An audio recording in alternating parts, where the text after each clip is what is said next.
everybody. I'd love to connect with you in person. I teach yoga and meditation in New York City almost every day, and I also teach a movement class called Senmo, which stands for Sensual Movement for the Modern Woman. In this class, we look at how feeling confident, sexy, and powerful in our body translates into the rest of our life. You can find all the info about that at ellieaaron.com. You'll also find a free beginner's yoga video and a free Senmo video, so you can try out these practices at home, and you'll get weekly love notes from me and these podcast episodes straight to your inbox. Also, I'd be so grateful if you took a moment and subscribed to the show on iTunes. And while you're at it, give us a 5-star rating. That is so helpful. And if you love the show, please share it with your friends. I appreciate you so much. Thanks for listening. Now, let's get back to the show.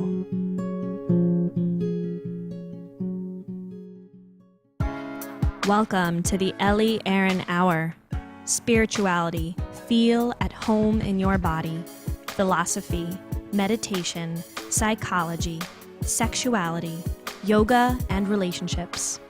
Join us as we explore what it means to be truly human, to live a life of passion and compassion, joy and sadness, work and play, and of course, tons of love.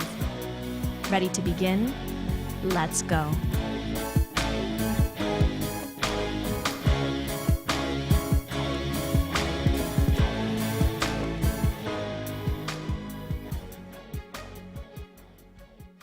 Welcome to the Ellie Aaron Hour, everybody. I am so unbelievably excited to have this guest on the show today. When I listened to her podcast, The Tao of Comedy, I am just so deeply moved. One of the first episodes I listened to on her show with Barry Katz, I just couldn't stop sobbing while I was listening to it. So we have Kelly McLean on the show. Did I say that right, Kelly?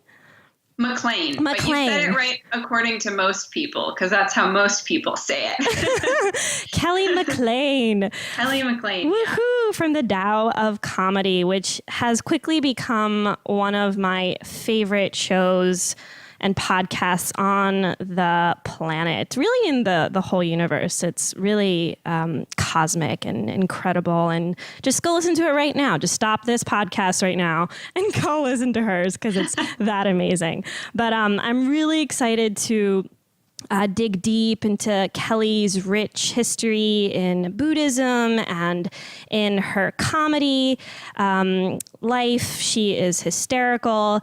She is a writer, and she's been featured in The Guardian and The Huffington Post. She's also the author of the article Surviving Whole Foods, which is one of the most viral articles that ever was written on Huffington Post, so go read that as well. And she's had incredible people on her show. Like I said, Barry Katz, and also Duncan Trussell, who is my personal favorite hero. If I have a guru, he is my guru.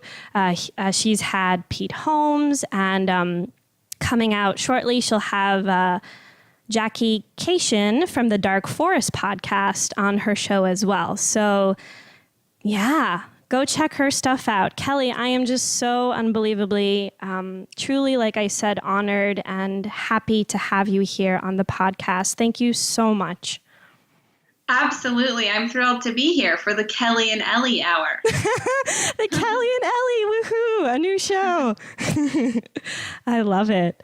Yeah, so I wanted to really start out with the deep stuff and the funny stuff. We're gonna go all over today.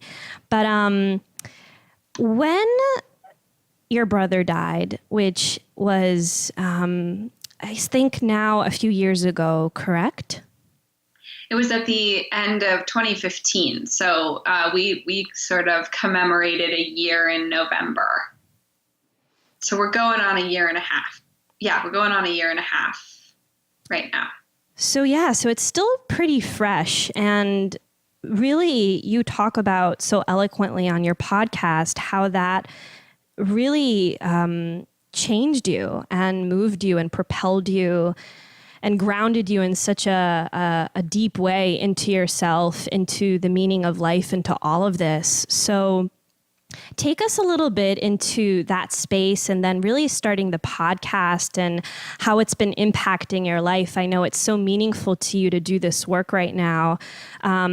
You have comedians on your show and you talk about the things that comedians don't often talk about, which is death and is really the meaningful stuff. So yeah, tell us a little bit about this process right now that you're really on, and it's a really amazing thing. So yeah, take us a little bit to that.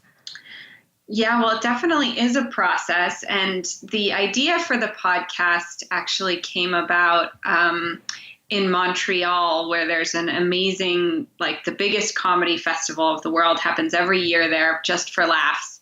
And so I got to go 2 years ago, and I just overheard comedians sitting down after their shows getting really frank with each other and with myself. And this is something I've been privy to before, but somehow in Montreal, it was very, I don't know, maybe everybody gets a little more deep and dark and existential in Montreal. I'm not sure, but everybody was really talking about things that meant a lot to them. And these very serious, unscripted conversations actually captured my attention and heart even more than people's incredible acts on stage during the festival.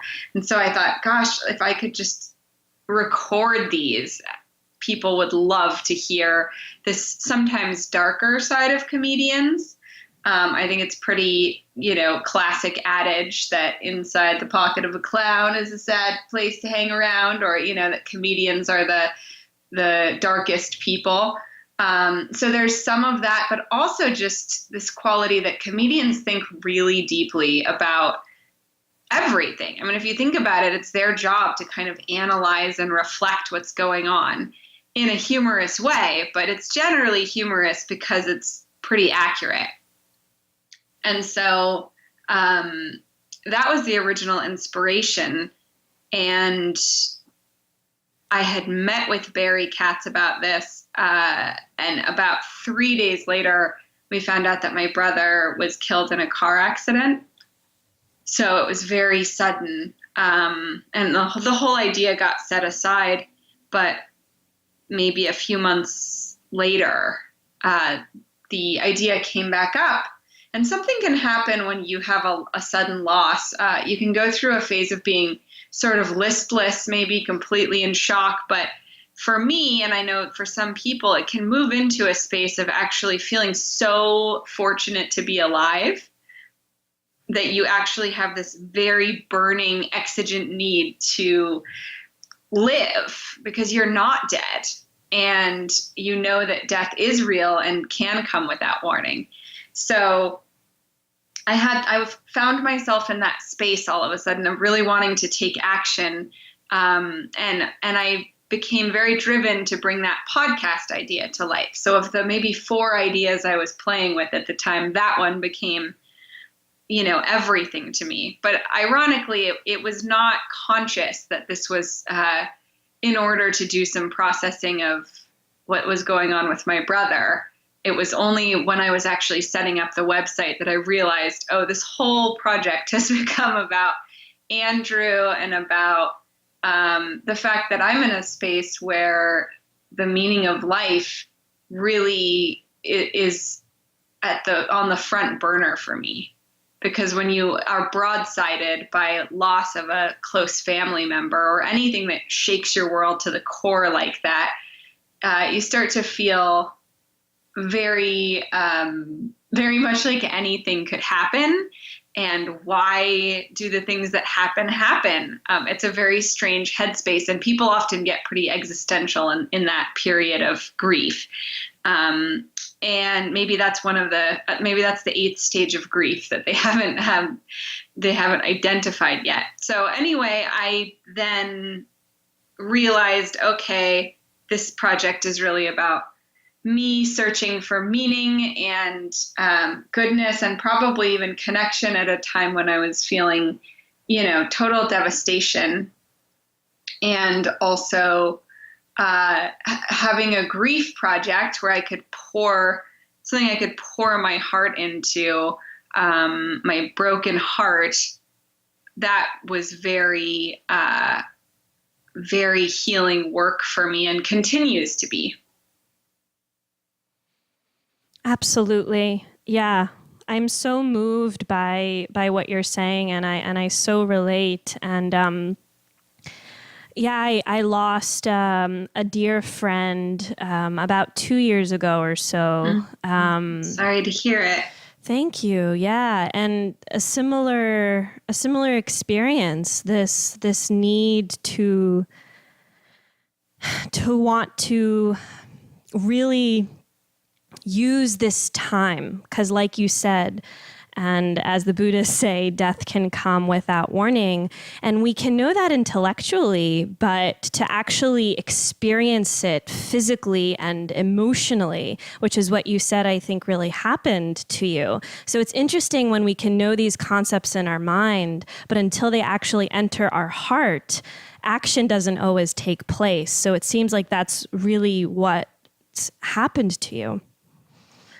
Yeah, I think so, exactly. And also my mother had a project that she was working on, and this is one of those weird synchronicity things where she wrote a book. She's a children's book writer and illustrator, and she wrote a book about me and my brother. And she actually sent it to him on the day before his 37th birthday. Now, he died on his 37th birthday suddenly. But my mom's kind of psychic and woo-woo. She's like a little bit of a witch. So somehow she was compelled, or just had a feeling, that she should send this book to him the day before. And she said, here's an early birthday present. And it was all, kind of memories of times that Andrew and I had shared together. And so after he got it and really appreciated it. And I, of course, was jealous. I didn't have that final moment with him, but I was also kind of envious that she continued to work on this book, doing all the illustrations after he passed away. And it seemed like a really amazing way for her to, stay connected to him, to be actually, putting the building bricks together of something that was in his honor seemed like such a beautiful, actually luxury to me, because I didn't have anything like that to begin with. And so, when I did realize that the podcast had become that, I was very happy that I had sort of, subconsciously made that happen. And it's definitely been one of the most healing parts of this whole situation for me, one of the most healing processes. And that's partially because comedians are so much fun. I really believe that if you bring your broken heart into a room and there's laughter at the same time, or you can expose your broken heart and then there can be laughter and joy in the same moment, that's just healing. Yeah. And I think it's truth in a lot of ways, because it encompasses all of it. Like, you're able to 1 second cry and the next second laugh. And yeah, that's the magic. Yeah, exactly. And that's how you feel when you're actually driven mad with grief. You feel sort of like you could have shudders of grief and then shudders of laughter. You're kind of pushed to the brink of human feeling, which is what's actually one of the things that's beautiful about it. I know Alan Watts says that that basically grief or sorrow and joy they're actually very close to each other, and that you could be shuddering with grief or shuddering with joy, and that they're almost like two sides of the same coin. Definitely. Absolutely. Have you watched the new Bill Burr special yet? No, but I absolutely adore Bill Burr, and I would love to. I certainly will. That totally happened to me in one of the bits. I'll just say Gorilla, and you'll watch it. It's on Netflix, and you'll know what I'm talking about. And that's what happened to me. I started laughing, and then I started crying, and then I laughed again. Yes, this is probably what the most singularly human experience, to be laughing so hard that you actually start crying, or vice versa. And that blurred moment where you're not sure if you're sad or happy, you're just pulsating with emotion. It's pretty amazing. That's pretty here and now, you know? Oh yeah, totally. Yeah, it really is. That's so beautiful that, you have this for yourself, because I feel like a lot of times what ends up happening with death is we're trying to find meaning, and a lot of times we actually start to see the person. In my experience so far, I just lost my grandma last week too. So oh, you did? Oh, I'm sorry to hear that as well. That's very fresh. It's very fresh. And I'm starting to realize, like, oh my gosh, this woman was so incredible. And I don't know if you feel this with your brother, but I don't feel like, I think obviously it's a little different. I'm sure you were a bit closer to your brother than I was to my grandma, but the interesting thing of, like, I felt like I didn't fully see her when she was alive, like the magnitude of how amazing she was. And only now that she's gone am I actually like, holy crap, this woman was unbelievable. So do you find that too? Like, where you're constantly I'm seeing new things? Yeah, I'm sure you're right that you didn't see her. And I don't say that because as any comment on you, but I think that that's always true. I think you could probably venture, I guess, that's pretty much always true, that you don't really, well, there's even that cheesy lyric in that cheesy Let Her Go song. You only know your lover when you let her go. And I think anyone, even if they haven't lost a family member or close friend, anyone who has experienced heartbreak, it's like you don't fully appreciate your lover until they're gone. And I think that's true very much with death. You get also, I think, a kind of transmission when somebody dies. So like their blessing energy is still present or something, and you somehow get a really full hit of who they are. Yeah. Why is that though? Like, why can't we feel the people fully and realize their full capacity when we're here? You know, why is that? I've been really asking that lately. I think that's a very, very good question. I mean, I think we can get close. I think contemplating the death of people close to us or the loss of them really helps. And this is the way in which losing somebody close to you actually that's the part of it that has blessings in it. That's part of a gift that somebody leaves you when they die, is that you tend to look at your life with more appreciation and gratitude and awareness. You know, I think that can certainly be cultivated, but I don't know if you can ever fully get that same scope. Well, we just had an interesting experience, speaking of this, in my family, because not only did we lose my brother, but like we lost the family dog, and then we lost my brother a month later. And then, and just before that, we lost my cousin a few months before, who was my same age. And then we lost my mom's twin sister's husband, who was close with us, my uncle. So that was a lot of, thank you. Yeah, it was a lot of loss in a short period of time.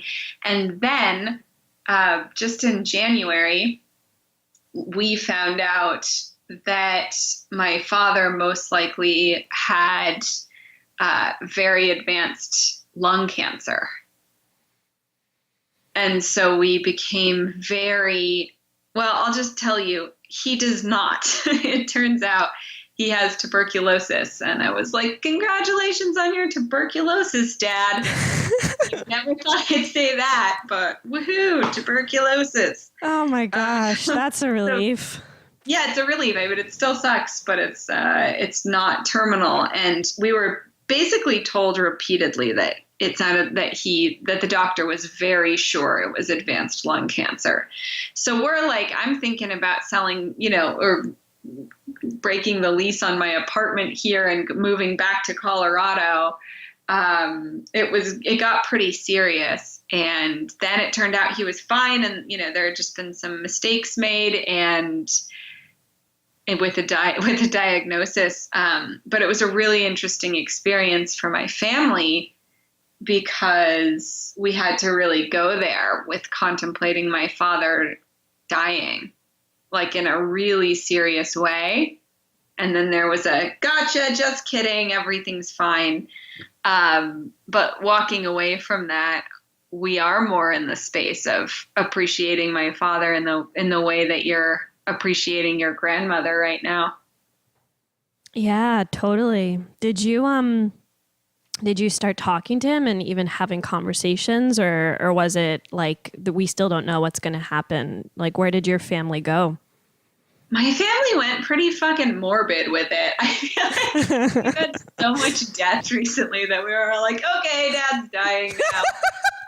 Sure, that's just how it goes for us right now. So that's probably happening. And again, they really did say, like, doctors don't say that if they're not, like, pretty positive. Right. And they said they were pretty positive. So it was this kind of strange fluke thing. But yeah, my mom was like, your dad's okay facing death. And, like, I think, I'll be okay if Dad dies. And so they went, I feel like everyone went pretty all the way with it without really knowing for positive sureties that this was happening. But we also just kind of hung out in the space of not knowing together, which was very, very difficult. But my dad feels that the whole thing was actually a total gift for him because he feels really shaken, just like we don't appreciate another being fully until they're gone. In the same way, we don't appreciate our own lives. A lot of the time we're just stumbling through, pissed off about X, Y, or Z, or, trying to sort of escape the boring quality of standing in line at the grocery store by looking on your phone, and it's all news stories that are getting you down, and this sort of mundane day-to-day, what sometimes is a slog, can mask the fact that life is so precious. So my dad actually feels lucky to have been jolted out of that. Yeah, absolutely. Right. The wisdom of and the gifts of these experiences is that they do jolt us into awakening, I think, at least for a little while until we kind of go back to sleep again and the next thing kind of jolts us up. Yeah. Yeah, that's really brave of your family. It seems like you guys have a really, you're very connected in such a beautiful way. Definitely connected. I also think we all maybe went a little overboard out of PTSD. I feel like it's better to go overboard though than like not go there at all, like. Yeah, I think so. I think that there's a beauty to it for sure. But it was very terrifying period there to really have to face it in that naked way. And it's certainly with a background in Buddhism is, that's what Buddhists do. A lot of monks in caves would sit there, or yogis in caves would sit there with skulls to remind them death is coming, death is here. Right, definitely. My friend and I are, my roommate and I, we do these Insight Monday episodes, like a Dharmic insight on Mondays as well. And we're going to do like a death contemplation meditation. And it's dark, but there's also a natural beauty to it as well, right? Like if we can find the beauty of the nature of like our body decaying and becoming water and becoming soil, like there's, there's that aspect of death as well, where it's actually the most natural thing other than being born. And yet we do all these, I was thinking about this recently, we do all these weird things to bodies when bodies die, right? Like we put makeup on bodies and we, Yes. you know, like what is that? Like what is this weird obsession, even when the person is even dead, you know, like of like looking a certain way? Like, no, this is the body, this is flesh, this is earth. Like we are the most natural thing, and our bodies is the most natural thing there is. So I think that that's an aspect of death too that I wish we were more comfortable in, right? Like the gross body aspect of it. Yeah, I absolutely agree. And there's actually a movement going on right now called the Reclamation of Death movement. And it's just people in Western culture who are saying, a lot of people that work in the death and dying fields saying, no, death is not something that we pretend isn't happening, or that we sort of try to sugarcoat and put a weird, you know, fill with formaldehyde sort of approach. It's actually just as natural and important a moment as birth, which we are all about celebrating. There are all kinds of websites and shops devoted to, you know, celebrating new birth. We have all kinds of amazing customs. And when it comes to death, we don't really have, we don't quite have that one figured out.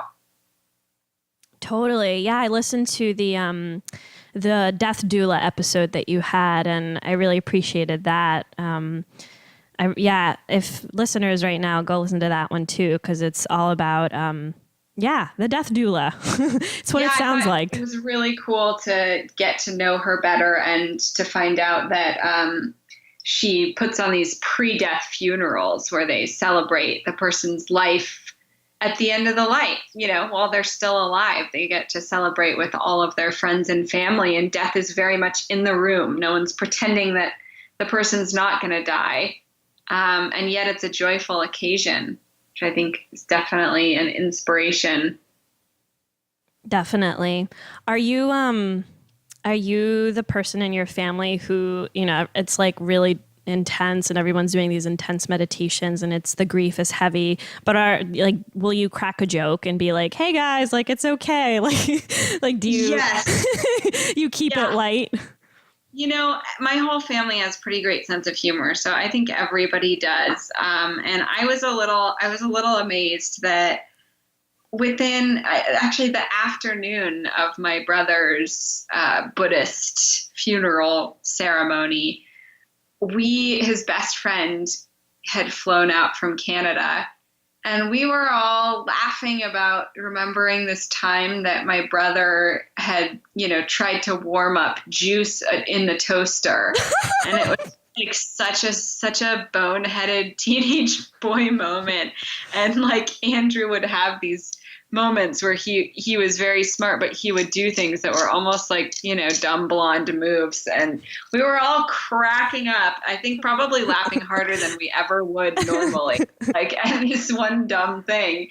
But we were just cracking up at, you know, that and some other things that Andrew had done. And we actually got into a space of like sort of celebrating Andrew by roasting him. Like it was the day of his funeral, and we ended up having a little bit of a spontaneous roast. It was very, very poignant, and very, somehow we were all very giggly.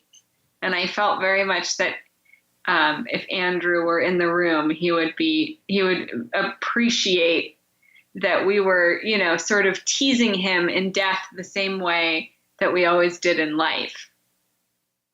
That's so beautiful. I love that so much. Yeah, thank you. Thank you for doing this for yourself, and thank you for doing this for everybody. And I think that that's what you're doing here is kind of the intersection of like, you know, life purpose, not to put too much of like an intense, you know, label on it. But when something is so poignant for ourselves and we're getting a lot of depth and understanding and insight around it, and you're recording it and other people are listening to it and getting insights like for them, I think that that's incredible, right? Because you're getting so much from it, and it's such a really, I feel like it's such a need that you have in such a beautiful way. And so thank you for letting us into really like your process of all of this. Yeah, of course. Again, this is all like free therapy for me. So Totally, totally. Beautiful. can I ask you how you're doing a week after your grandmother passed? Because that's still a pretty raw time, huh? Even when it's a grandparent who maybe you had maybe there was a sense that like she had a lot of years and maybe there was something natural about it. Yeah, thank you so much for asking me. I feel tender, but so she's in Israel, and so I moved to the States when I was 8. So I haven't really had like a real relationship with her, a regular relationship with her since we moved to the States, because we only went back like once or twice a year and I didn't get to see her very much. But really looking at how much she, as you said, transmitted to me in the death and also in my childhood. I mean, she's like was such an incredible, unbelievable woman. She lost her whole family in the Holocaust. Not one person survived. She came to Israel. She married my grandpa. She had 3 children, and she created such an incredible life for herself, and she never gave up on life. She never gave up on the good, of seeing the good in people, of seeing the good in experience. And she came from literally like the hardest background that anyone can imagine. I mean, she lost her whole family and she was in the Holocaust working camps where the Nazis put a lot of like the young Jewish women. So yeah, so she is just my biggest role model. I mean, like, unbelievable. And she was always the freaking life of the party. Like, my grandma broke it the fuck down. Like, she, like, in the bat mitzvahs and weddings, like, she always was the first one on the dance floor and the last one on the dance floor. Like, this woman. Oh. Yeah. So, I mean, there's just so much that I'm just so grateful that she taught me. And like you said, I feel like I just feel it so much more now that she's gone. But yeah, so I feel like it's tender, but also the fact that I didn't see her very, very regularly obviously makes it easier because she wasn't in the forefront of my consciousness, every day. It makes it easier, but then it can also make it harder in other ways because you feel like, oh, I could have been more connected, or at least I've had that experience. You're so right. My own losses. You're so right. Because I feel like I hold space and I love so many people, and I just am, I'm often just a presence for so many people in terms of yoga teaching and like just really feeling humans and being in their unique presence and appreciating that. And I wish that I did that more with her in the past few years as she was really losing her mind because she got Alzheimer's and all that stuff. So I wish that I gave her that same tenderness in person, and that's a little tender for me to feel that, like, oh, I didn't get to do that for her. But hey, it is what it is. Well, I'm sure she also saw you sort of shining bright and carrying her female lineage torch forward to many people. Thank you, Kelly. That's really touching my heart. I really appreciate that.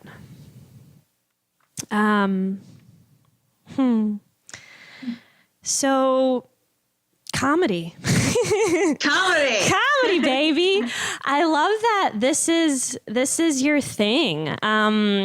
Similarly to when the podcast is now your thing, when did comedy become your thing? When were you like, oh yeah, I love this. Like, this is what I want to do.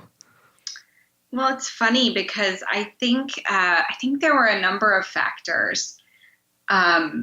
And sometimes I ask this to comedians on my podcast because I say, like, what happened to you that you turned out, you poor thing? Why did you have to become a comedian? Like, why did you have to evolve this skill? Because I do think it very often is something that is evolved, whether inherited even through the kind, genetically through epigenetics. You know what I mean? Yeah.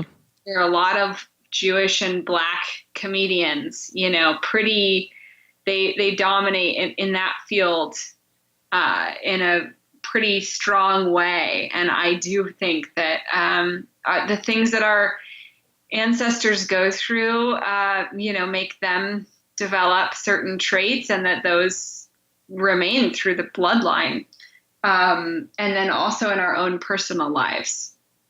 And I think for me, being born into a family, a patchwork family where my dad had 2 sons and my mom had 2 daughters when they had me, I think there was a quality of needing to bridge the gap, be the one that brought everybody together. And there was often tension because of this, stepmom, stepdad, new situation. And I just loved everybody equally. And I always noticed that when everybody was laughing, everything felt okay. Mm. And so I think that was definitely part of evolving humor and falling in love with it. I also, I just think my family is kind of humor centric, and it's always just from a more sort of innocent point of view. It's just always been something that really lit me up and fascinated me, was the ability to make people laugh.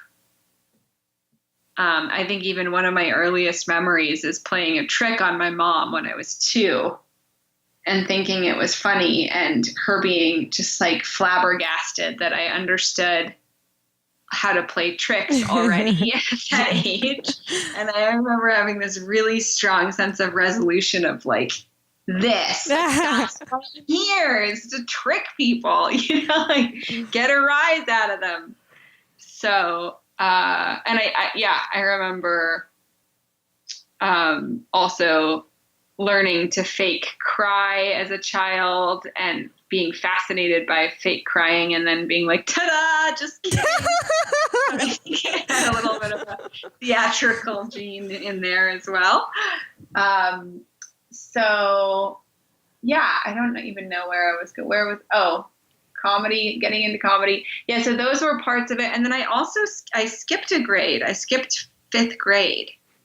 Oh. And I'm already short, which, you mercifully cannot tell from the podcast, but I'm fairly short. I'm not terribly short now, but as a kid, I was also particularly small.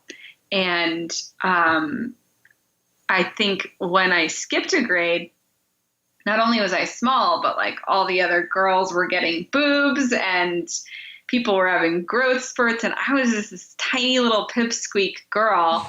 And I think that I defaulted to being the like sort of cute, funny one, was like the role, like the silly one, sidekick sort of character for those few years in middle school. So I think that was also like something socially to skip a grade is just as challenging usually as academically. And so I think that was a coping mechanism that got sort of strengthened for me there. And I continued to just like sort of love getting a laugh. That was even a simple way of putting it. I just always loved being that person. And even if someone else was making people laugh, I'm very comfortable not trying to be the center of attention and not needing to be the one making everyone laugh, but just loving for there to be an atmosphere of that going on and knowing how to kick it, turn that side of myself on when things were getting tense or even just boring. So then when I was a teenager, I got very into Saturday Night Live. I was also the youngest, and so I was always watching shows that were not appropriate for my age level, for sure. And so it was like, you know, when other kids were watching like Rugrats, I was probably watching The Simpsons, you know? Mm-hmm. And so I think I that made an impression on me, and I fell in love with Saturday Night Live at a very early age. And that became, you know, sort of my inspiration, was to do Saturday Night Live. And when I was 17, I actually moved to LA and went through the Groundlings program here over a period of years, which is where like Kristen Wiig and Melissa McCarthy and Will Ferrell and a lot of great people over the years have come out of. Phil Hartman. So I think that's where the comedy, that's my best guess as to where the comedy impulse has come from. I love it. I always find it so interesting where I feel like the thing that becomes the thing was always the thing. Yeah. You know, like when we're children, it's like we have these little, like we just start doing things very naturally, I think, to just cope with our challenging childhoods that we all go through. And so there's some way that we try to make sense of the world, because the world is hard and beautiful, but also hard. And so, yeah, I think we, not obviously this doesn't happen always, but we naturally will just, you know, do things. And oftentimes those things, like you said, you know, you started playing tricks and maybe telling jokes and that started to become the way that you started to cope with the world. And it started to really make sense, right? And make sense of the world. Yeah. Yeah. Yeah, exactly. And I think also, I just had it. Maybe it slipped away. Yeah, no, brain stopping. Question, please. I relate to it because I was always doing like dances when I was a young child. Like my mom would put just music on and I would just go. Like I would like be in like a trance. Like I mean, not like crazy, but just like joy. Like just it was fun to just move my body and just found so much freedom there. And of course, now I work with people and I help them connect to their body in a genuine way, right? Like the seeds are there, right. I think, at such an early age often. Yeah, absolutely. It makes sense in hindsight, looking back at how you would be the person that you are now. And you know what? I remembered what my brain fart was, which was I also think there's a quality of growing up in a spiritual community like Buddhism, like the Buddhist community that I grew up in. It can be very sort of, there can be a quality of, you know, holiness and silence and sacredness. I like to think that the community I grew up in doesn't do it, you know, in too heavy-handed a way. But there is, for a child, a shrine room can be a place where you know, can't express this sort of joyful, giggly side, and therefore it gets really intense. And so I think that from an early age, and especially as I became a teenager and a young adult, I had a real passion for sort of showcasing the hypocrisy of being a spiritual community. Oh my God, but yes. not laughing at itself. You know what I mean? Oh, yes. And it's like, that's for a 21-year-old who's like getting into stand up, to be in that environment is just like, so you just have a million jokes coming through. It's just unbearable. Oh my gosh. Like teenagers, my sisters and I would do a meditation weekend and we would love it and we'd be so into it. But at some point, the three of us would just be uncontrollably laughing, you know, and people would report us and, you know, like, so So ridiculous. Like, Where so did I you think do that's been these? part of, so I grew up in the Shambhala community. Yeah, because Yeah. I love Karma Sholing. I'm going there for the second Oh, time in it's so great. 3 weeks. It's the best place in the world. It's amazing. Yeah, it's in Vermont. It's on a farm. It's so picturesque and beautiful. And I will say that I think that humor and laughter is very, very emphasized in the Shambhala teachings, and in Buddhism in general. And the great Mahasiddhas and Rinpoches and Dalai Lamas, they smile a lot, they laugh a lot, and they have great senses of humor. And certainly Sakyong Mipam Rinpoche, who's the teacher, head teacher in the Shambhala lineage, or the holder of the Shambhala lineage, he is very funny and has a great sense of humor. But for Westerners, I think coming to Buddhism, it's very difficult to take the whole thing with a grain of salt and bring a sense of humor to it. Yeah, I mean, you're so right. It's unbearable sometimes in Boulder. And I think that's why the article that I wrote, Surviving Whole Foods, did so well. Like, I did not imagine that it would be, like 10 million reads or whatever. I did not imagine it would go so crazy. But the reason it did is because everybody wanted to talk about the fact that there's this weird double standard of trying to be kind and holy and, wearing a namaste bumper sticker and then being a total dick, like considering yourself for compassion, but then like being rude to your maid sort of thing. So I think that's been also part of what's propelled me forward, is particularly the kind of spiritual, what we call in our tradition sometimes spiritual materialism, wanting to play with that and remind everyone that this whole thing is just a big joke anyway. It is. And to keep that through line going throughout the whole thing. Because I think the thing about a joke is that you have to see things from a very macro perspective, right? Like you're seeing things from a very wide perspective, which is what we're trying to do in meditation, right? Like we're gaining we're taking the lens and we're making it a really wide lens so we can look at everything from all perspectives, and how really funny most things are, especially the challenging things that give us a hard time in our life.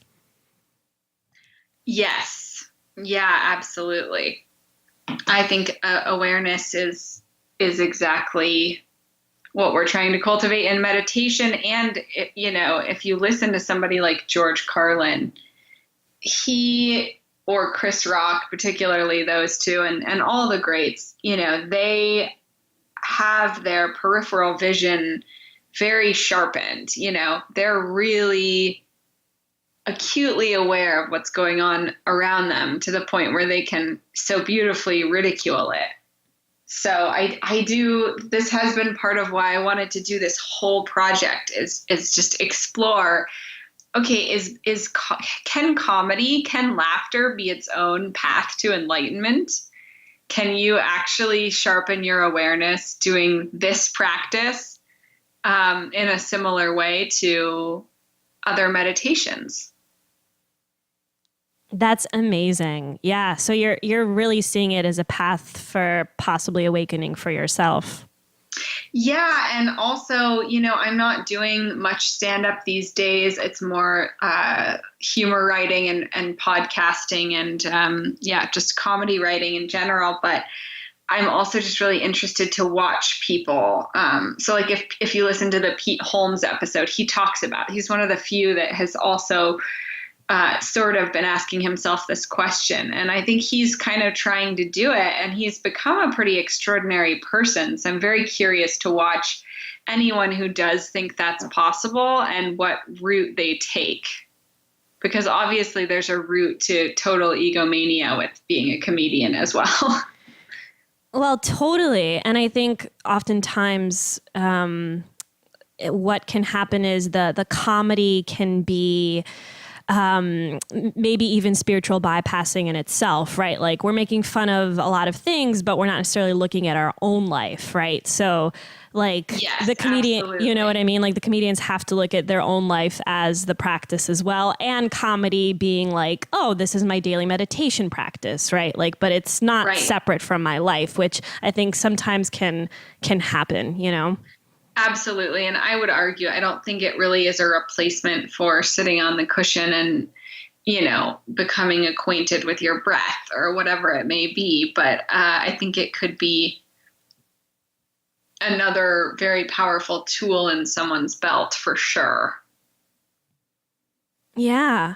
And I think that a lot of times people think that only comedians can take that route. But I think that even if you watch comedy, like you're becoming one with the comedian, right? Like that's the whole relationship there is when Bill Burr says something hysterical, like the whole room erupts in a certain way. And there's this beautiful collective experience that everyone is having of seeing the ridiculousness of something, you know?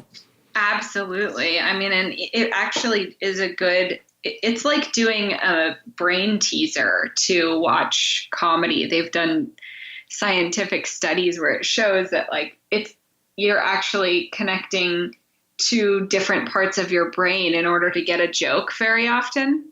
And you have all kinds of synapses firing. It's just watching comedy keeps you sharp amazingly. So I totally agree. And it's less about comedy and less about deliberate, creation of jokes. But I think this path of thinking is largely just embracing humor as like a really foundational principle. And so that ultimately just has to do with not taking everything so seriously and being able to, let go a little bit. And I've said this before, you may have heard me say this on the podcast, but I do believe that in the moments where humans are contemplating bombing one another, I think one definition of that could be complete absence of humor. Right? There's no self-awareness of how absurd this has gotten. There's no, humor to me is also synonymous with space. There's no space there. It's just completely fixed. And humor also, I think, acknowledges some quality of not knowing or of impermanence, that everything changes. Oh my gosh, so good. I'm just, as I'm saying it, I'm realizing I think that there's something to this. I think that in a joke, there is very often that acknowledgement of death or impermanence. Totally. And when we laugh, it's a very, very profound thing. So profound. And I think it sees the basic goodness in the situation in a lot of ways. And basic goodness is a concept that, if you're not familiar with, beautiful listeners, is foundational to the Shambhala tradition, which Kelly and I both practice in. Basically seeing the goodness and that we all exist from this goodness. That's unchanging, right? It's like the core of who we all are. Now, a lot of us may forget that we have basic goodness in us, and probably often, but we all do. So, I think basic goodness is a part of comedy as well, because even if someone's making fun of somebody, there's still a sense of like joy to it. So it's not, you take it with a grain of salt. Yeah, I mean, and I would also say, the fact that, because basic goodness is always it is a foundational principle of Shambhala, and it's a difficult thing to describe sometimes in a world filled with often, chaos and evil and horrible things. But the fact that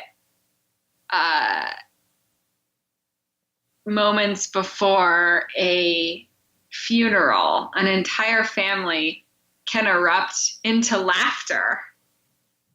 Like, that is basic goodness, because that loss or tragedy, no loss or tragedy could truly ever squash out of you what that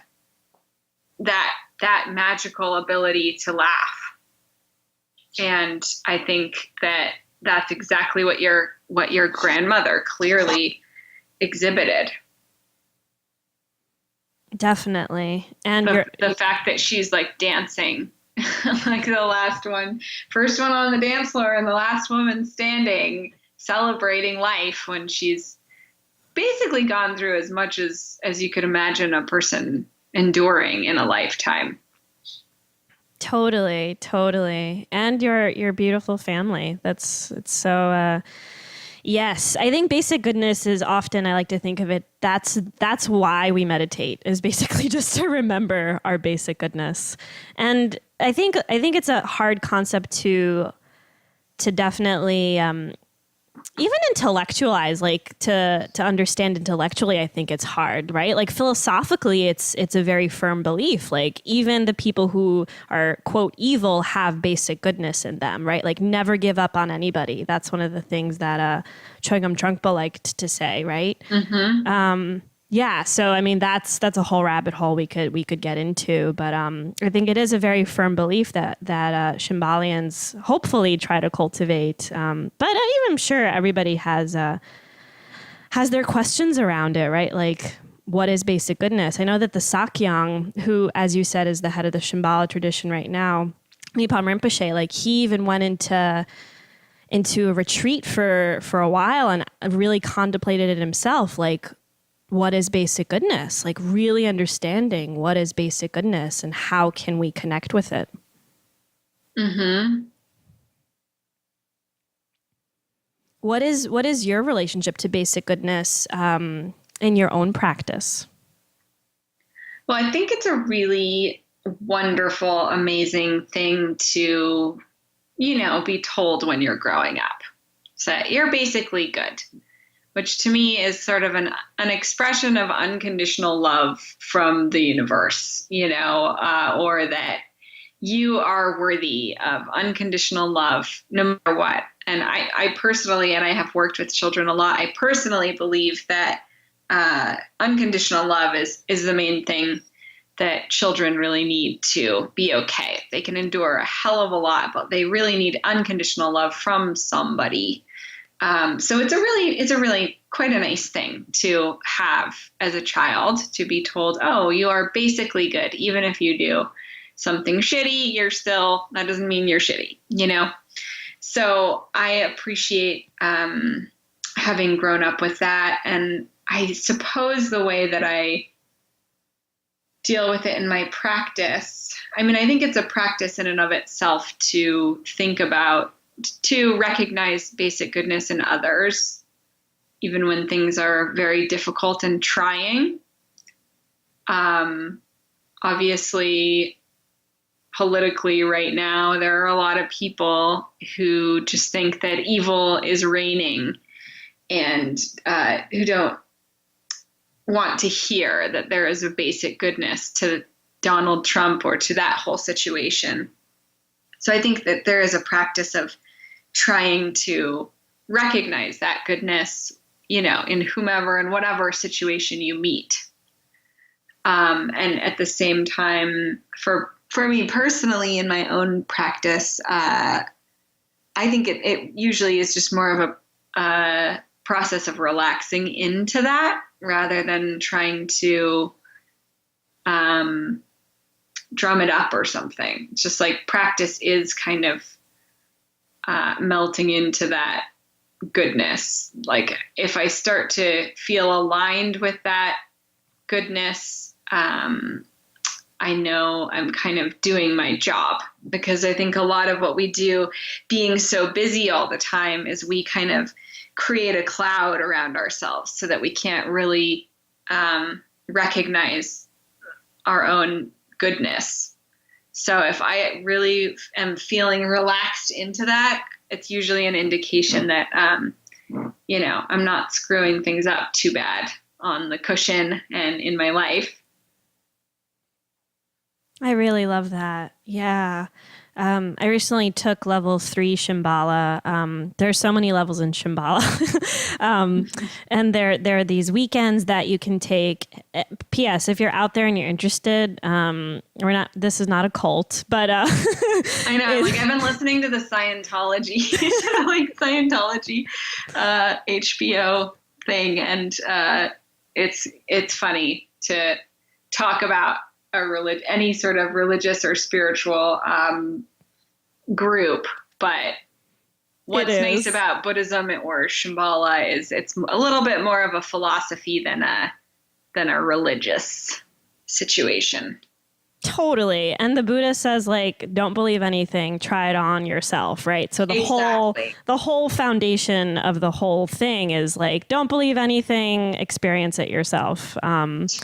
So any tradition that encourages me to ask questions and have healthy and have doubt and examine it, that's a lot more comfortable. I totally agree. So, and then this weekend they asked, like, what is basic goodness? And it was just so beautiful to hear everybody's answers because they were all so different. And so some things that people said was like, when a friend calls me and tells me that they love me, or like a baby sleeping, or this one woman told this amazing story of she was out in a field. She was like taking vacation somewhere where there's like a lot of nature and it was really beautiful, lots of open space. And she put her arm out in front of her and she was seeing this bird kind of flying through the sky. And she silently said to herself and to the bird, "Hey, why don't you come land on my hand?" And the bird came and landed on her hand. Oh, wow. Yeah. And just like stayed there for a moment and then flew away. So it was just so beautiful to hear. Like all these little moments of how people describe basic goodness, because it's not just in human beings, right? It's in everything. It's in all life. Yeah, absolutely. Yeah, it's a good contemplation.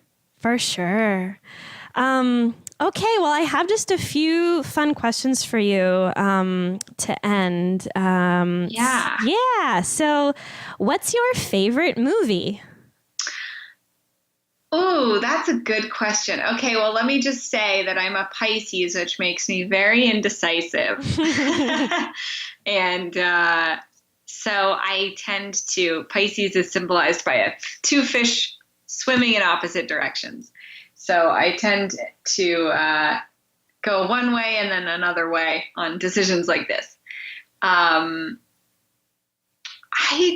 don't know what my favorite movie is. For a while, I might have said Shawshank Redemption. When I was younger, it was probably Austin Powers was one of the first things that really got me into comedy and sexuality all in one fell swoop. I don't know. What's your favorite movie? I love Shawshank Redemption and I love Austin Powers. I really love Magnolia. Mm-hmm. And I really love Spring, Summer, Fall, Winter, Spring by Kim Ki-duk. It's also I haven't seen that. Oh my goodness, you would love it. It's a Buddhist movie. It's so good. Yeah. Oh, you said. I also love the Royal Tenenbaums. Always do. So good. I always love Wes Anderson. Always. It got you in touch with your sexuality. That's interesting. Can you just tell us a little bit about that? Yeah, I mean, well, I was like a 13-year-old girl walking around like, "Do I make you horny, baby?" My parents were like, "What are we supposed to do with this?" Yeah, I think it totally blew my mind that it was so completely balls out with the whole sexuality thing and talking about shagging and all of that. And that it was done with so much humor. So I mean, I wasn't like drawing the curtains thinking about Mike Myers all alone, if you know what I mean. But it definitely like just opened up my mind it totally blew my mind that you could like have a movie like that was that much fun and that like open about sexuality and that like silly at the same time. Definitely was one of the big ones that made me fall in love with comedy. Oh, I love that. Do you mind if we go on like a slight tangent here with Not at all. Okay. So sexuality and creativity. Like what do you like how do you feel, and especially as women, okay? It's embracing our sexuality fully, right? Like I was watching your stand up today a little bit on YouTube and how you just talk about, you know, you're just even saying the word pussy as a woman and owning it fully, like that's considered radical, right? But if we can't own our bodies and we don't fully own our bodies in our society right now, and we, you know, like I feel like there's a huge part of women that's really cut off, right? From like, you know, creativity. You know, if you believe in chakras and stuff, right? Like the second chakra, that's where like all the, you know, the juice happens in a lot of ways and creativity happens. Where do you see that for yourself? You know, do you connect your sexuality to your creativity? Do you feel like there's a link there? And do you feel like because women are not fully empowered sexually, really in the world right now, fully, even if you live in America, there's still so much stigma around it. Yeah, like how do you relate to that? Yeah, I think that, well, for myself, definitely some of the best writing I've ever done has been after a good romp in the hay, for sure. To the point where I may like have even been like, hey, you want to jump in the sack to my partner? Like, just because I'm like, fucking writer's block. Can you unblock this with your cock? Because I need some help. I think that's definitely, there's definitely a connection between creativity and sexuality. And, you know, in Tibetan Buddhism, it's often believed that having a lot of the deities will have a partner, right? A lot of the male or female deities will need a partner to kind of complete the cycle and make the magic juice flow, make the whole literally and figuratively to kind of unblock, I guess, energies. So yeah, I definitely think sexuality is a lot about energy play, and so is creativity. They're very intimately connected, and I'm sure that there's some discourse that we could go on. There's, you know, someone could write a thesis about women's repression sexually and, you know, the implications that it might have on them creatively. But I also think sometimes when women are kind of repressed by society or sexually, they often do reclaim that, you know, fully as their own. So I think it can go both ways, if that makes sense. Yeah, it can. And also during practice too, like I feel like a lot of times we don't openly talk about, like there are very few Buddhist teachers that'll go there. You know, I can count them on one hand that will really give Dharma talks around sex, and because it's such a challenging thing to talk about and it's so personal, and yet Right. like everybody's sexual though. Like, I mean, unless you're asexual and you just don't, you know, but even asexual people have some sort of relationship to sex, right? So Right. It's like, to me, it's such a missing piece from the conversation. I think that I don't know how to fully connect into it, you know? Yeah, I think, well, maybe that's what you're here to do, is take on that beast, because I do think a lot of the confusion in our society is mixed in with sexual energy, for sure. And a lot of people need to take a good long look at their own relationship to sexuality before they can really be a fully healthy, thriving person. So I actually totally agree with you that it would make sense for there to be more leadership, more of an open forum on this point. And I feel like there are, like, do you know the podcast Sex Nerd Sandra? Of Have you fallen in love course. with that yet? Of Yeah, course. she's amazing. Yeah, I think we need that kind of fearlessness and having an open dialogue about sexuality within, the spiritual world. And then I also see the spiritual world opening up to it in some ways that I'm a little concerned about. Ooh, Like, how so? Oh, that might be weird.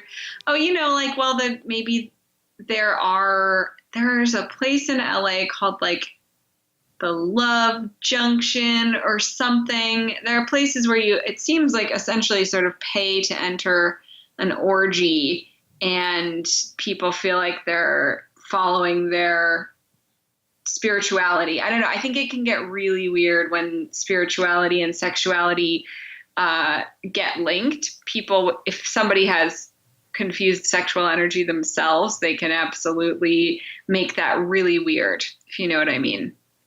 I do. So I feel like, and even there's this place called, I think it's called One Taste. Do you know of this? Oh, of course. I know. Have you been? I have not been, but I know several people who have been and who are currently in it. So yes. Yeah. So I've never been, but a friend put me on their sort of email list just as a gag. And I think it's totally fascinating.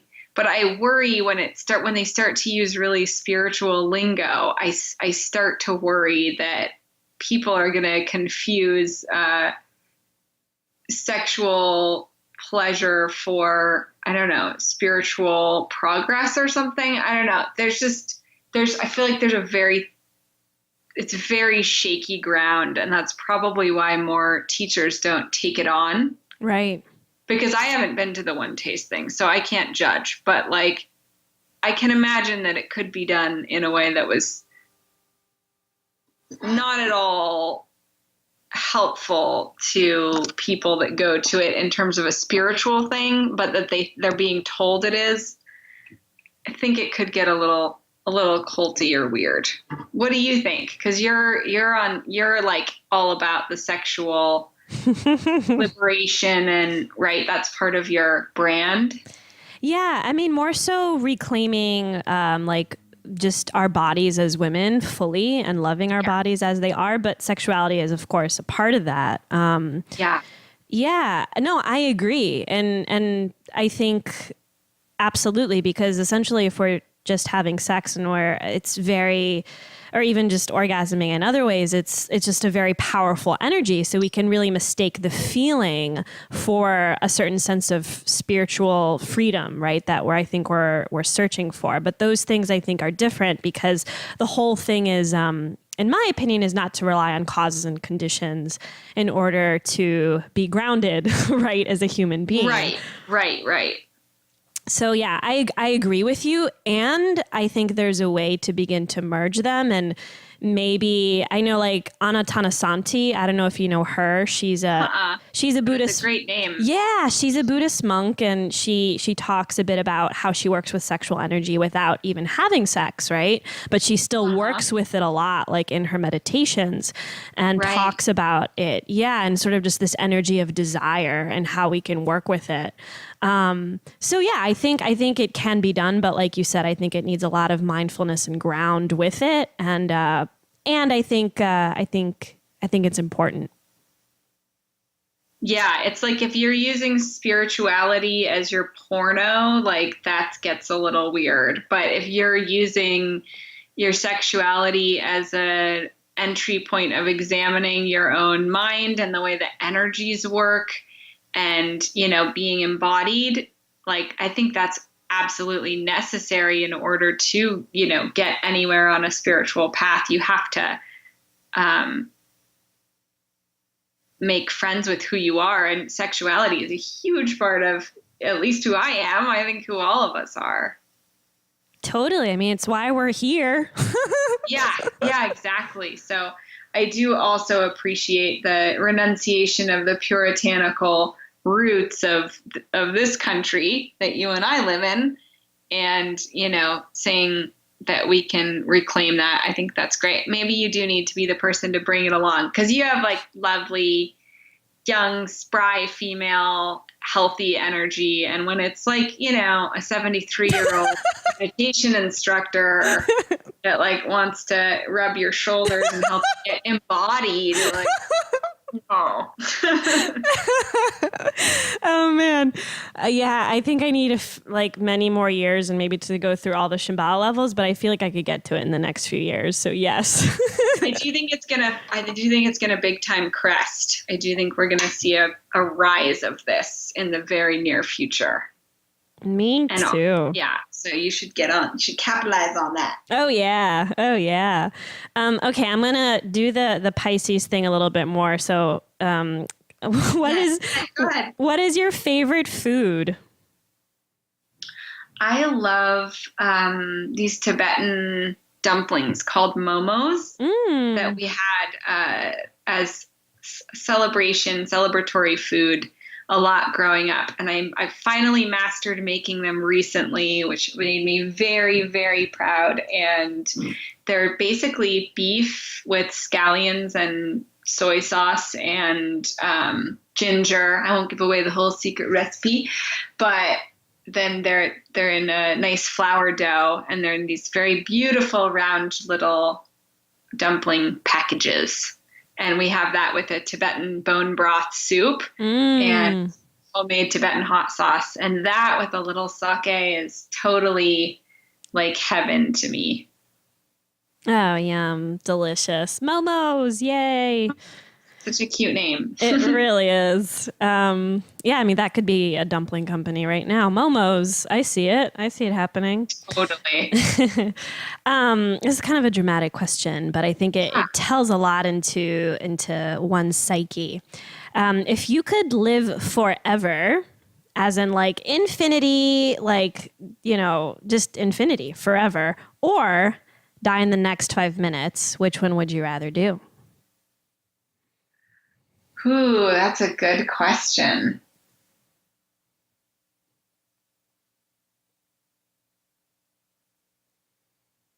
I think I'm going to go with infinity, not because it would be pleasurable, because it would be awful.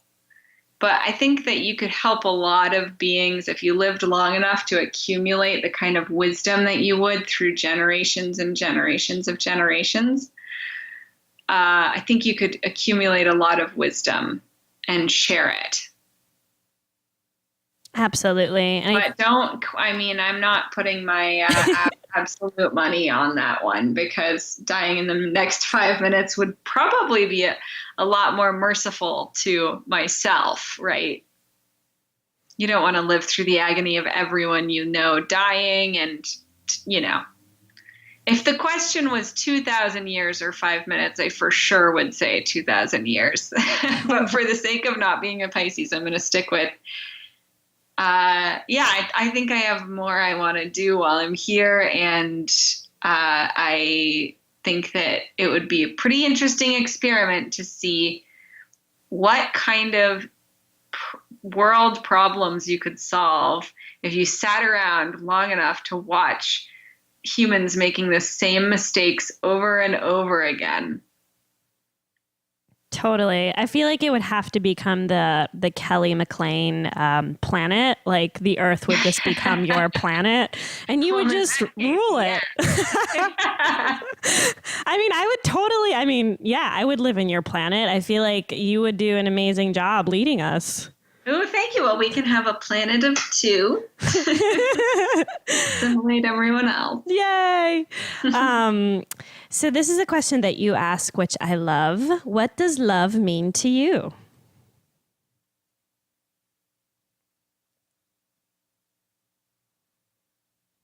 I think love is something that transcends our own egos and sense of me and you, and transcends anything that transcends the boundaries of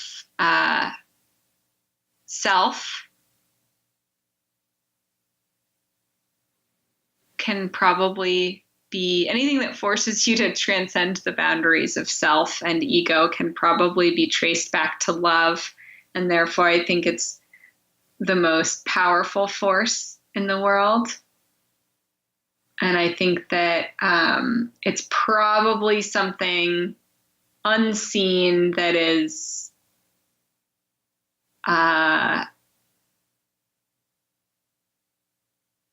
being exchanged constantly on small and large scales, even just via a stranger at the grocery store.